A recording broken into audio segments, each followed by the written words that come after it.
اعوذ باللہ من الشیطان الرجیم بسم اللہ الرحمن الرحیم والعصر ان الانسان لفی خسر الا الذین آمنوا وعملوا الصالحات وتواصوا بالحق وتواصوا بالصبر۔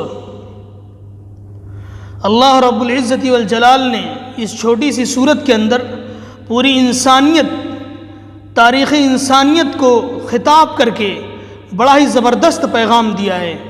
اس کا ترجمہ یہ ہے، زمانہ یعنی پوری تاریخ انسانیت خسارے میں ہے سوائے ان لوگوں کے جو ایمان لائے اور نیک عمل کیے اور ایک دوسرے کو حق کی بات اور ثابت قدمی کی تلقین کرتے رہے۔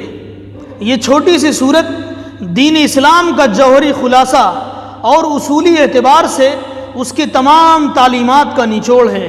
اس سورت کے اندر اللہ رب العزت والجلال نے 4 باتیں بیان کی ہیں: ایمان، عمل صالح، تلقین حق، تلقین ثبات۔ یہ 4 باتیں اس دین حق کے واضح اور مثبت پروگرام کا خاکہ یعنی بنیادی دستور، فنڈامنٹل اور کانسٹیٹیوشن کی حیثیت رکھتی ہیں۔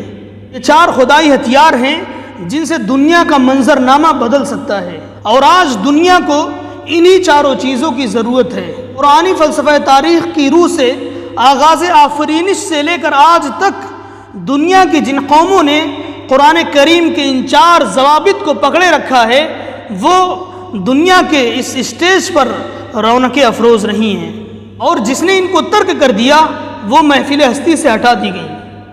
تاریخ انسانی کی شہادت کو والعصر کہہ کے پیش کیا گیا۔ اس لحاظ سے یہ چھوٹی سی مگر عظیم سورت دنیا کے تمام اصلاحی لٹریچر پر بھاری ہے۔ امام شافعی نے بجا فرمایا، اگر دنیا کے انسانوں کی اصلاح کے لیے پورے قرآن کریم کے بجائے صرف یہی ایک سورت نازل کر دی جاتی تب بھی کافی تھا۔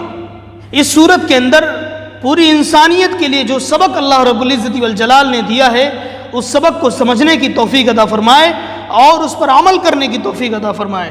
وآخر دعوانا الحمد للہ رب العالمین۔